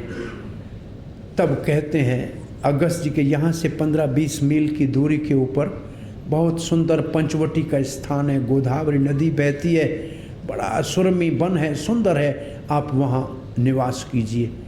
आगे चलते हुए एक स्थान के ऊपर बैठे हैं सीताराम लक्ष्मण। आज सीता राम जी से कहती है, हे करुणा निधान, हे प्रिय, आदमी का पतन 3 कारण से होता है। आदमी दुख भोगता है।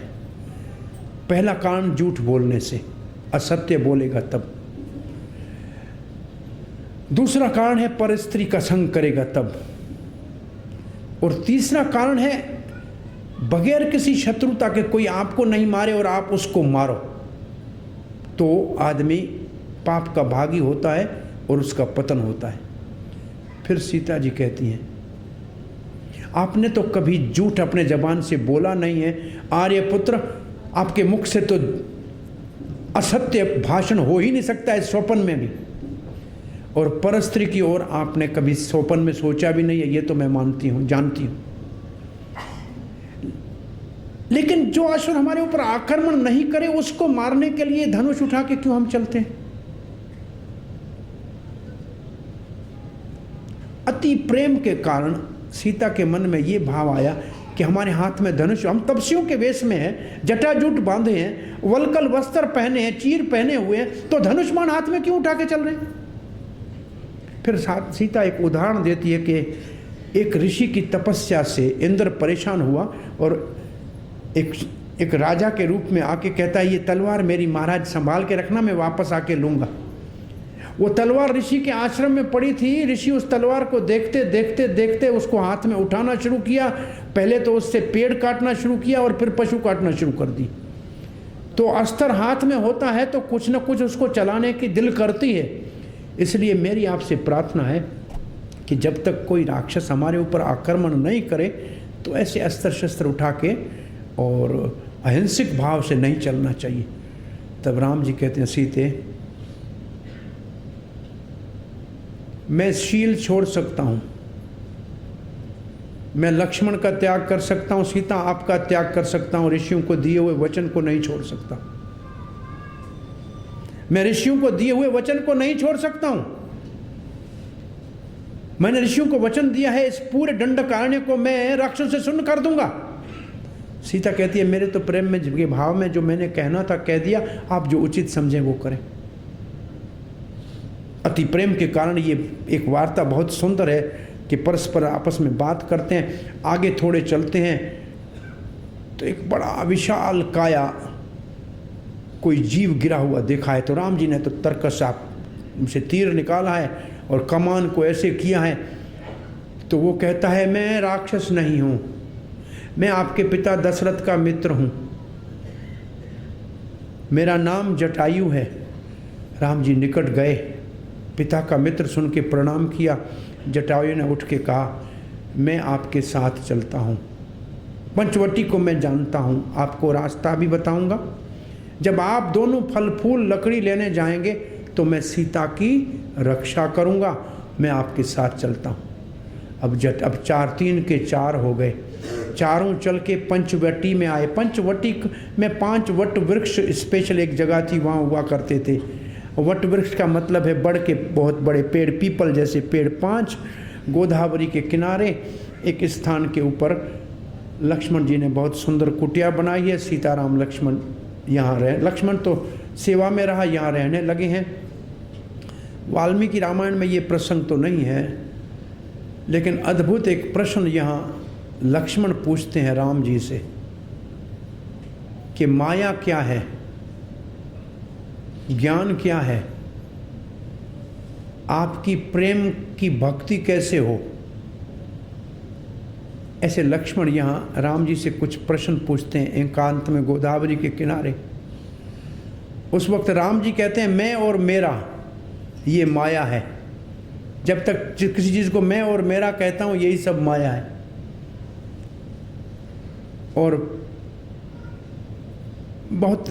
और ये माया किसी को पकड़ती नहीं है, हम जाके जबरदस्ती माया की गोद में गिरते हैं। और वहाँ एक उदाहरण दिया हुआ है बंदर को पकड़ने का, कि सुराही के अंदर कुछ चने डाल के मदारी बंदर के सामने दूर खड़ा हो जाता है। बंदर आके सुराही में हाथ डालेगा, मुट्ठी ऐसे भरेगा चनों से, फिर हाथ बाहर निकलेगा नहीं। जब बाहर हाथ नहीं निकलेगा तो छोड़ो छोड़ो छोड़ो ऐसे करेगा। अगर चने छोड़ दे, ऐसे हाथ कर दे तो हाथ निकल सकता है, लेकिन ऐसे करेगा नहीं। तब तक मदारी आके गले में रस्सी डालेगा और तब हाथ भी बाहर निकालेगा, तब तक फंस गया। और मदारी लाठी लेके फिर बाजार में घुमाएगा उसको, कहेगा बाबू को सलाम करो। ऐसे ही इस संसार के अंदर हम भी चीज को पकड़ लेते हैं और माया रूपी मदारी हमको भी सबको सलाम कराता रहता है और हम इधर से उधर घूमते रह के, किसी ने पकड़ा नहीं है उसको। दूसरा उदाहरण देते हैं तोते को पकड़ने का। शिकारी तोते को कैसे पकड़ता है? दो ऐसे लाठियां लगाता है, उसके ऊपर एक और रखता है पतली नाली, उसके ऊपर एक पोपली नाली डालता है, जैसे वो स्ट्रा नहीं होती है, स्ट्रा जिससे पीते हैं ये कोल्ड ड्रिंक वाले, उसके ऊपर चढ़ा देता है, आगे कुछ दाने डाल देता है। तोता आके इसके ऊपर ऐसे बैठेगा। बैठने के बाद ऐसे चूंच से कुछ दाना चुनने के लिए ऐसे नीचे जाएगा। जैसे नीचे जाएगा पोपरी नाली घूम जाएगी। अब तोता ऐसे उल्टा हो गया। जैसे उल्टा हो गया, क्या चा चा छोड़ने के करेगा, लेकिन किसी ने पकड़ा नहीं है। ऐसे पाँव करेगा नहीं, तब तक मदारी आके पकड़ लेगा। और पकड़ने के बाद वाला मिट्ठू मिर्ची खाओ। तो असल में ये 3 गुण हैं, ये 2 गुण और ये नीचे व तमो गुण। और ये 3 गुणों के अंदर बंधा हुआ जीव माँ के गर्भ में उस तोते की तरह उल्टा लटक जाता है और फिर इस संसार में आना पड़ता है। तो किसी ने पकड़ा नहीं है उसको। तीसरा उदाहरण देते हैं रेशम के कीड़े का। रेशम का कीड़ा सारा रेशम बनाता है और रेशम के कीड़े का व्यापारी आता है, गर्म पानी के अंदर सब डालता है, कीड़ा मर जाता है और रेशम ले जाके वो बेच के पैसा कमाता है। ऐसे ही संसारी लोग बहुत बड़ा धन इकट्ठा करके माया इकट्ठी करते हैं और समय उन सबको अग्नि संस्कार करा के और सब माल दूसरे खा जाते हैं। सबका सब कुछ सब चला जाता है। ये माया के 3 उदाहरण यहाँ अद्भुत दिए हैं कि संसार में माया किसी को नहीं पकड़ती है। और यही बात सनातन गोस्वामी को श्री चैतन्य महाप्रभु कहते हैं कि कृष्ण से बाहर मुख होने से माया पकड़ती है। माया पकड़ती है कि मतलब आप माया की गोद में गिरते हो, माया आपको पकड़ती नहीं है। आप भगवान को भूलते हो, इसलिए माया की गोद में हम गिरते हैं। तो माया के तो माया से बचने का सीधा रास्ता क्या है? भगवान को याद करो, माया नजदीक भी नहीं आएगी। भगवान को भूलने के कारण हम माया की गोद में गिरते हैं। तो भगवान को याद करना माया से मुक्त होने का सरल रास्ता है। और भक्ति के लिए तो कहा बहुत सुंदर ये कहा है कि अभी तक तो राम जी कह रहे थे जो करेगा, अब कहते हैं मम गुण गावत पुलक शरीरा। जब मेरा कोई गुणगान करे, मेरा नाम जपे, आंखों से अश्रु धाराएं बहेंगे, नए नए बहे नीरा, आंखों से आंखों के अश्रु धारा हो, शरीर में रोमांच हो, ऐसा भक्त मुझे तुरंत प्राप्त कर लेता।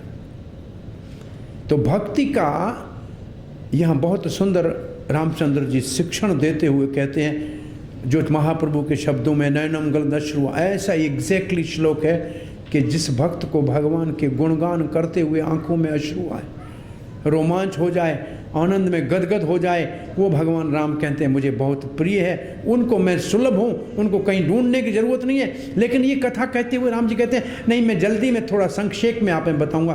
बोला जल्दी में संक्षेप क्यों? वन में है, कोई काम तो है नहीं। बोला एक बहुत जरूरी काम है। क्या काम है जरूरी? बोला सुरपंखा आने वाली है, टाइम उसका हो गया है, क्योंकि अभी तो काम तो अभी चालू होना है। इतनी देर में सुरपंखा सज धज के उस स्थान के ऊपर आती है और आते ही राम जी को देख के कहती है मुस्कुरा के, मुझसे विवाह कर लो। बहुत निर्लज और राम जी सीता जी के ऊपर नज़र रखी हुई है और कहते हैं, बात कर रहे हैं शूर्पणखा से लेकिन देख नहीं रहे हैं शूर्पणखा को। एक तो वो ऐसे तो लिखा है, जब पूतना आई थी सुंदर नारी का रूप बनाकर तो भगवान श्री कृष्ण ने आंखें ही बंद कर दी, देखा ही नहीं। बोले कपट का रूप है, इसको मैं देखूंगा, ये असली रूप में आ जाएगी तो ये भयानक है। तो ये कपट का रूप था। और दूसरा, काम आंखों के द्वारा अंदर जाता है मन में। तो भगवान ने नज़र तो सीता के ऊपर रखी और कहा, देखो मेरे साथ मेरी पत्नी है, तुम्हारे को विवाह करना है ना, तो वो कुमार मेरे साथ जो आया है ना, वो अदार है, अपनी दारा को, अपनी पत्नी को साथ नहीं लाया है। ये नहीं, झूठ तो राम बोल नहीं सकते हैं कि उसने शादी नहीं की है, विवाह हुआ है लेकिन पत्नी उसके साथ नहीं है। उस अब तो शूर्पणखा एकदम जाके कहती है, तो लक्ष्मण आप मुझसे विवाह कर लो। हमने पहले दिन आपको कहा था, शूर्पणखा उसको कहते हैं जिसके नाखून बहुत लंबे, सुंदर, रंगीले, चमकते हुए, फैशनेबल हो, उसको शूर्पणखा बोलते हैं। नहीं, संस्कृत में लिखा है जिसके नाखून सूप जैसे हों, बड़े बड़े लंबे हों, उसका नाम शूर्पणखा होता है। क्यों आपको इतनी परेशानी क्यों? आपको मिली क्या कहीं रास्ते में?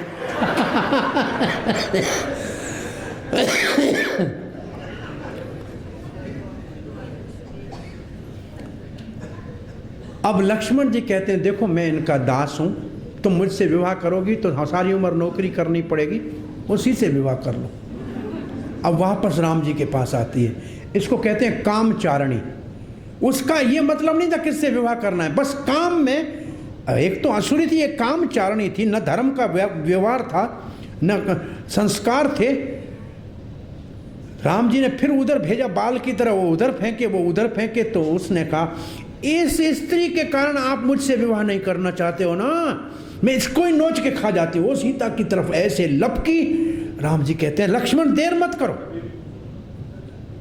लक्ष्मण देर मत करो। लक्ष्मण ने ऐसे फटाफट में चाकू निकाला, नाक को छील लिया, कान को काट लिया।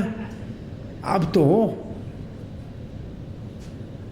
नाक कान से ऐसे जब बहने लगा खून, वहां से दौड़ती हुई भागी, भागती भागती भागती भागती 9 बजे तक जाके खरदूषण के पास पहुंची।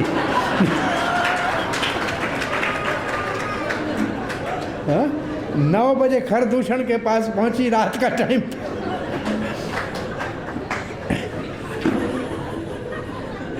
हरे कृष्णा। रावण ने जनस्थान के ऊपर अपनी आउटपोस्ट बना के 14,000 राक्षस, खर, दूषण, त्रिसरा और अकंपन, ये 4 लीडर थे। एक का नाम था अकंपन, एक का नाम था त्रिसरा, एक का नाम था खर, एक का नाम था दूषण। इनको 14,000 राक्षसों के वहां साथ रखा था। शूर्पणखा ने आगे कहा, देखो मेरा हाल, वो जाते हुए मेरे कान नाक काट दिए। ये नहीं बताया कि मैं उनसे गई थी विवाह करने और मेरा ये हाल किया है।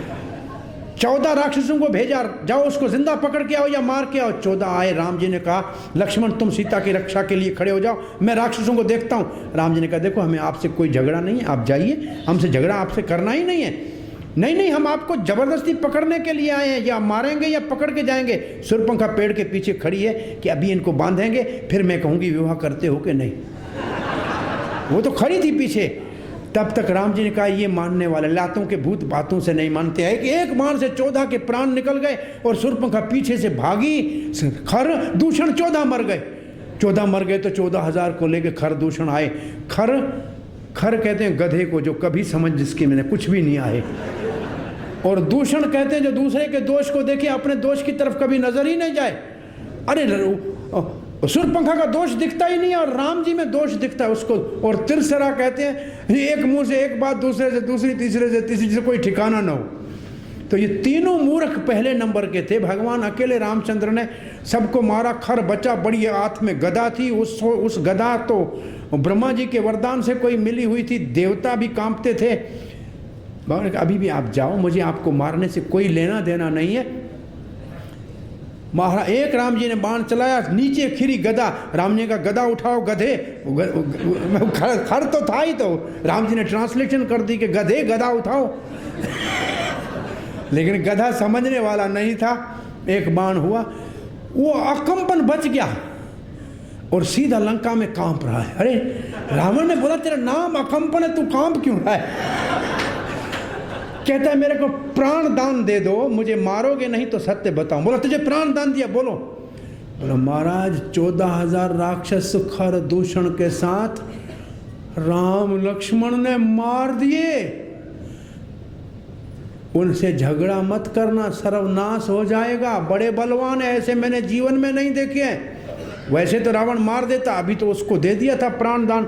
तब फिर कहता है महाराज एक बात बताऊं, उनसे लड़ने से कुछ नहीं है, उनके साथ एक स्त्री है, उसको उठा के आओ तो वो अपने आप मर जाएंगे।